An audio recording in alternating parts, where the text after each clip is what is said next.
Hi everyone, and welcome back to Kimbo's Comfort Kitchen. And as part of the holiday theme, we are going to talk turkey today. I went out and bought the most inexpensive bird that I could find, which is frozen. I wanted to see what we could do with that, rather than, many shows they've got like the best birds or $100 birds and all the rest of it, and they look great, and there's never any problems. But I'm going the other direction because I'm crazy that way. So I took a frozen bird. Took a few days to thaw it out, and then I brined it. And I'm not going to show you how to brine it because you can look that up. There's thousands of videos on how to brine, but I always brine my bird whether it's frozen or not. So we're going to cook this and see what happens. I'm going to show you how to dress it, and then afterwards I'm going to show you how to carve. A lot of people may think you already know how to carve based on what you were taught as a kid and watched your dad do, but the reality is that a lot of people carve a bird wrong. And so we're going to cover that as well, and it's all part of the holiday theme. They had dishes that I've got on my site now for cranberry, for stuffing, lots of things, as well as trying to make the whole idea of your holiday dinner a lot more stress-free. Okay, so let's get going. All right then, let's get this bird dressed. Like I said, this is like the simplest actually meal to make if you do it right. Follow some simple, easy steps.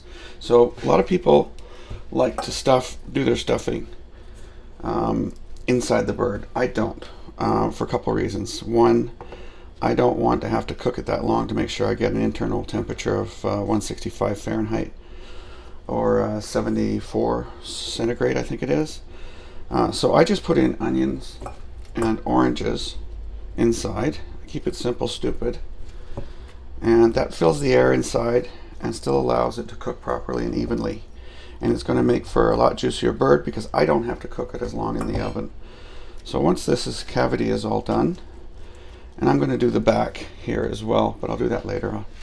Now, the other thing I'm going to do is separate the skin from the bird, because I'm going to take thyme and butter and push this in underneath like this. I'm sure you've seen this done many times on different shows or different recipes, and it works. It makes all the difference in the long run. So I've just taken some thyme, and it's kind of like a baster, if you will. Now this bird has been brined, and I'm not making a video on the brining as I mentioned earlier, simply because there's tons of them out there, and essentially brining is salt and sugar. Everybody adds a lot of other spices and other things in there. I'm not sure that that's all necessary, to be quite frank. But what it does do is it denatures the protein in the turkey just enough that it's basically a tenderizer. So this is an inexpensive bird that I got at Safeway from my fabulous butchers down there. And it's 10 pounds, 4.5 kilos. And this is pretty much it. Now, to finish this off, I'm going to take some avocado oil and simply rub that over the entire bird, all the skin. And this will act as a crisping agent. And the wings, I'm also going to put foil over the wings so they don't burn. I'm going to put this in the oven at 400 degrees for about 15 minutes, and I'm going to drop it down to 350. And I'm going to cook it for about 3 hours. Because it's not fully stuffed, it's just stuffed with vegetables, it'll cook a little bit faster, also because it's been brined. And having said that, don't rely on just the times that you see in the recipes. I use an instant read thermometer like this one. They're not very expensive, and if you don't have one, go get one because they're definitely worth it. And what I'll do is I will start checking the temperature of the bird, and I'll be sticking it right in here. It's not on the bone. Don't want it on the bone, but into the meat by the thigh. And when you get a temperature reading of 160 or 155, you want to pull the bird out because it's going to continue to cook. The other thing is that I've already made the gravy, so I'm not going to put all the vegetables and all that stuff. I made the gravy yesterday, so I don't have to worry about that anymore. That's also on my site on how to make day ahead gravy. So all I do is pull that out and heat that up at the last minute. And this bird is now going to go in, as I said, 400 for about 15 minutes. Then it's down to 350, and I'm going to check it in about 2 hours just to see where the temp's at. When it starts to reach close to one, you want, for safe food, or food safe, you want 165 to kill any bacteria that might have been growing in it. But you can pull this at about 155, and it'll continue to go up at least another 10 degrees, so it doesn't dry out. Anyway, that's it for now. Let's take a look at it when it's finished. So as always, preparation is key in anything, and no less so if you're going to carve your turkey. So what we're doing for setup here is I'm putting a damp cloth down, and I'm going to put my cutting board on the damp cloth. Let's see if I can get that relatively centered.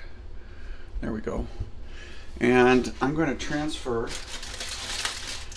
turkey, which I've had out of the oven now for about half an hour. No, yeah, half an hour.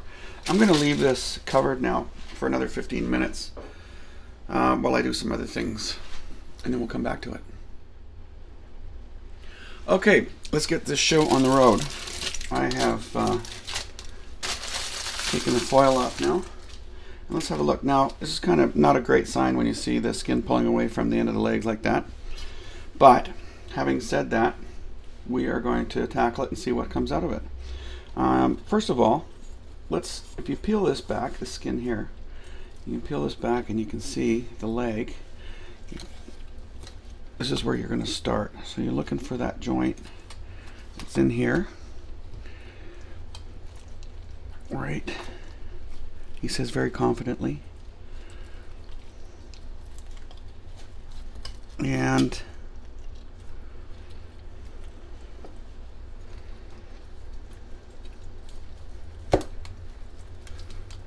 pull that back,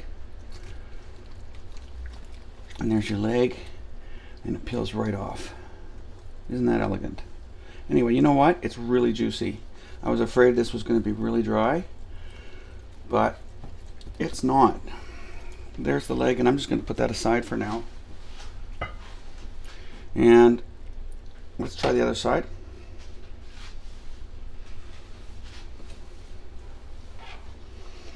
Again, just go straight through, pull on this right here.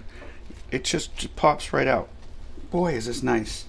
I was actually really afraid that it was going to be too dry based on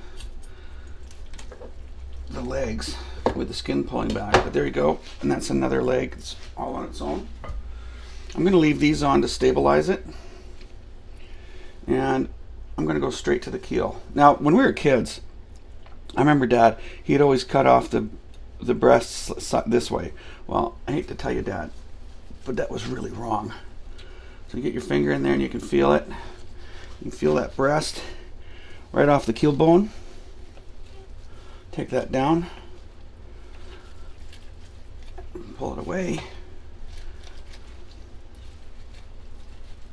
And as it comes back, you've now got the entire breast separated like that.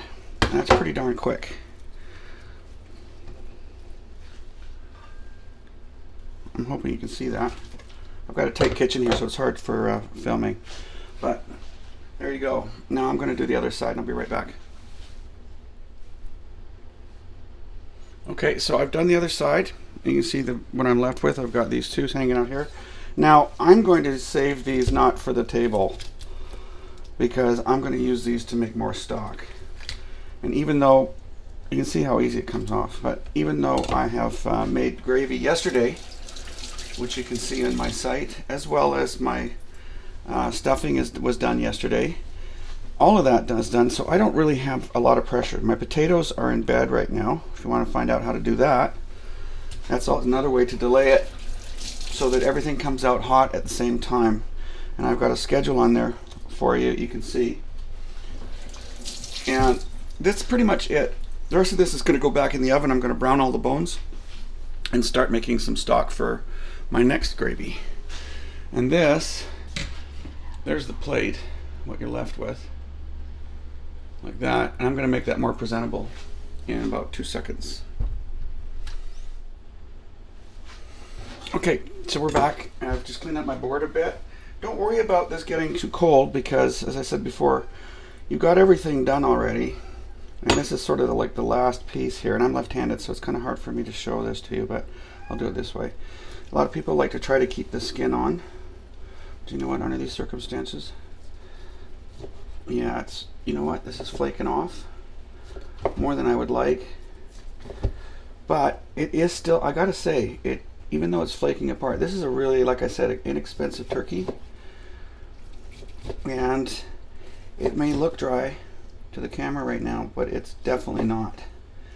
This is beautiful. And a lot of times what I'll do, just for presentation, is I'll lay the skin over top, like that. And somebody can grab that, and it's not particularly crispy. I had to take this out quite quickly because it was cooking a lot faster than I thought it would be. And so that's how you do the breast. And then now we're going to switch to a smaller knife, and we're going to do the dark meat, which is personally my favorite. So I'm going to go along the bone with my fingers and extract that.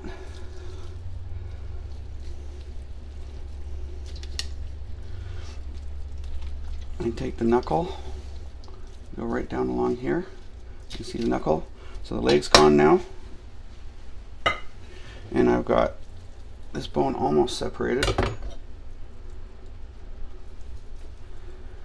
And you're left with nothing but the delicious dark part. Now this is my favorite. And get rid of that little bit of bone there.